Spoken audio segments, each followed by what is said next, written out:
శ్రీ శ్రీ శ్రీ పద్మావతి గోదా సమేత శ్రీ వెంకటేశ్వర స్వామి ఆలయంలో వైభవంగా జరుపుకుంటున్నాం.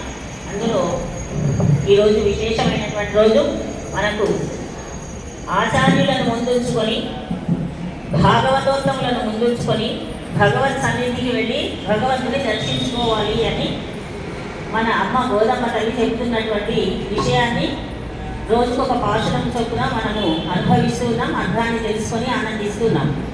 ఇంకొక విశేషమైనటువంటి ఈ రోజులలో మరొక అద్భుతమైన విశేషం ఈరోజు కలియుగ దైవం, ఏడు కొండలవాడు, ఆపద ముక్కులవాడు, అనాథ రక్షకుడు అయినటువంటి మన ఏడు కొండలవాడు శ్రీ శ్రీ శ్రీ శ్రీ వెంకటేశ్వర స్వామి దేవస్థానం నుండి మనకు ఆళ్వార్ దివ్య ప్రబంధం ప్రాజెక్టు అని, ఆ ప్రాజెక్టు ద్వారా మన విశిష్టాద్వైత సిద్ధాంతాన్ని, అదేవిధంగా తిరుపావళి కాలక్షేపాలను, ఆధ్యాత్మిక కార్యక్రమాలన్నింటినీ మనం అందరము మర్చిపోకుండా